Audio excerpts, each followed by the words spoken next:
The Old Garden by George MacDonald. I stood in an ancient garden, with high red walls around. Over them gray and green lichens, in shadowy arabesque wound. The topmost climbing blossoms, on fields kind-haunted looked out. But within were shelter and shadow, and daintiest odors about. There were alleys and lurking arbors, deep glooms into which to dive. The lawns were as soft as fleeces. Of daisies, I counted but 5. The sundial was so aged, it had gathered a thoughtful grace, and the roundabout of the shadow seemed to have furrowed its face.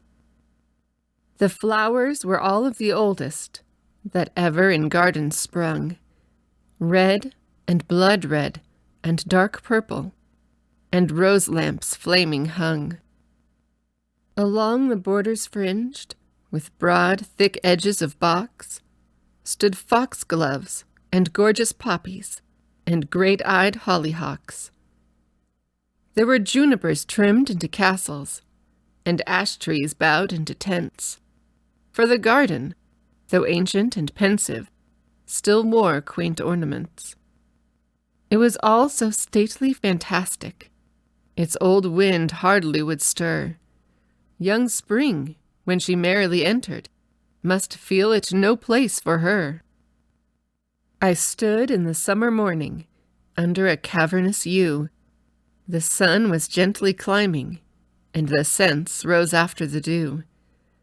I saw the wise old mansion, like a cow in the noonday heat, stand in a pool of shadows that rippled about its feet. Its windows were oriel and latticed, lowly and wide and fair, and its chimneys, like clustered pillars, stood up in the thin blue air. White doves, like the thoughts of a lady, haunted it in and out. With a train of green and blue comets, the peacock went marching about. The birds in the trees were singing, a song as old as the world, of love and green leaves and sunshine, and winter folded and furled. They sang that never was sadness, but it melted and passed away. They sang that never was darkness, but in came the conquering day. And I knew that a maiden somewhere, in a somber sunlit gloom, in a nimbus of shining garments, an aureole of white-browed bloom, looked out on the garden dreamy, and knew not that it was old, looked past the gray and the somber, and saw but the green and the gold. I stood in the gathering twilight, in a gently blowing wind, and the house looked half uneasy, like one that was left behind. The roses had lost their redness, and cold the grass had grown. At roost were the pigeons and peacock, and the dial was dead grey stone. The world by the gathering twilight in a gauzy dusk was clad. It went in through my eyes to my spirit, and made me a little sad. Grew and gathered the twilight, and filled my heart and brain. The sadness grew more than sadness, and turned to a gentle pain. Browned and brooded the twilight, and sank down through the calm, till it seemed for some human sorrows there could not be any balm. Then I knew that, up a staircase, which untrod will yet creak and shake, deep in a distant chamber, a ghost was coming awake. In the growing darkness growing, growing till her eyes appear, like spots of a deeper twilight, but more transparent clear.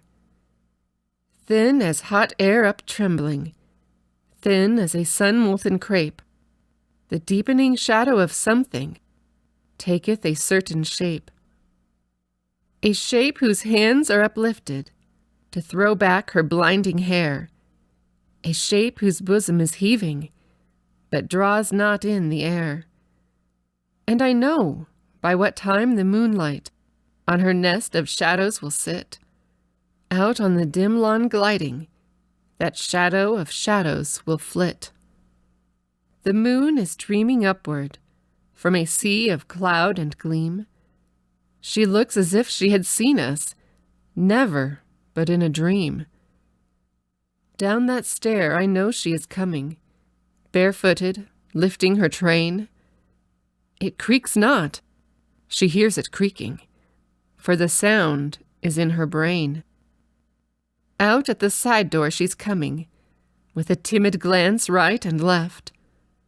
Her look is hopeless, yet eager, the look of a heart bereft. Across the lawn she is flitting, her eddying robe in the wind. Are her fair feet bending the grasses? Her hair is half lifted behind. Shall I stay to look on her nearer? Would she start and vanish away? No, no, she will never see me, if I stand as near as I may. It is not this wind she is feeling, not this cool grass below.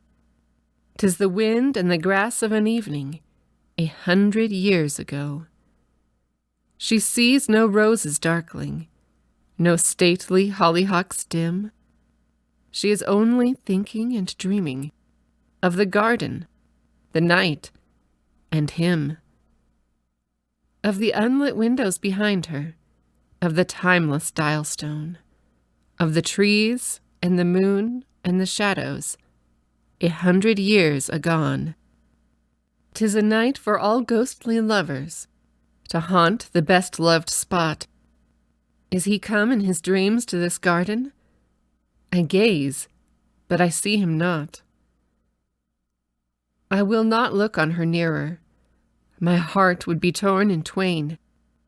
From mine eyes the garden would vanish, in the falling of their rain. I will not look on a sorrow that darkens into despair, on the surge of a heart that cannot, yet cannot cease to bear. My soul to hers would be calling. She would hear no word it said. If I cried aloud in the stillness, she would never turn her head. She is dreaming the sky above her. She is dreaming the earth below. This night she lost her lover 100 years ago.